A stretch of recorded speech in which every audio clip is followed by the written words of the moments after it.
अकोला जिल्हाधिकारी कार्यालय 4 kilo आरडीएक्सने blast करून उडवून देण्याचा धमकीचा ईमेल मिळाल्याने आज शहरात एकच खळबळ उडाली आहे। तर धमकी मिळताच प्रशासन आणि पोलीस यंत्रणा तत्काळ अलर्ट मोडवर आली असून जिल्हाधिकारी कार्यालय परिसर खाली करण्यात आलं असून कडेकोट पोलीस बंदोबस्त तैनात करण्यात आला आहे। बॉम्ब शोधक व नाशक पथक, शांतता पथक तसेच सायबर सेल मार्फत कसून तपास सुरू असून नागरिकांच्या सुरक्षिततेसाठी संपूर्ण परिसर पिंजून काढला जात आहे। तर प्रत्येक हालचालींवर बारकाईने लक्ष ठेवण्यात येत असून परिस्थिती नियंत्रणात असल्याचं पोलिसांकडून सांगण्यात आलं आहे। आज या ठिकाणी कलेक्टर ऑफिसला एक मेल आला, ज्याच्यामध्ये त्या मेलमध्ये 4 किलो आरडीएक्सनी कलेक्टर ऑफिसला ब्लास्ट होईल अशा पद्धतीचा एक मेसेज होता आणि दुपारी 2 वाजेपर्यंत सदरची इमारत ही रिकामी करून घ्यावी अशा पद्धतीने त्यात सांगितलेलं होतं।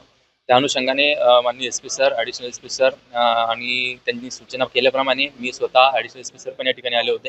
आम्ही BDDSला सूचना दिली, BDDSची टीम या ठिकाणी आली, आमच्या डिव्हिजनचे 4 प्रभारी अधिकारी, RCP असा पूर्ण बंदोबस्त या ठिकाणी आला। संपूर्ण इमारत आम्ही रिकामी करून घेतली आणि त्यानंतर BDDSनी ही पूर्ण इमारत सर्च केलेली आहे। सर्च केल्यानंतर त्या ठिकाणी त्यांना कुठल्याही प्रकारची संदिग्ध वस्तू अशी मिळून आलेली नाहीये। याबाबतची माहिती आम्ही ATSला सुद्धा दिलेली आहे आणि आज अशी माहिती आहे की महाराष्ट्रामध्ये इतर ठिकाणी सुद्धा अशा प्रकारचा मेल आलेला आहे।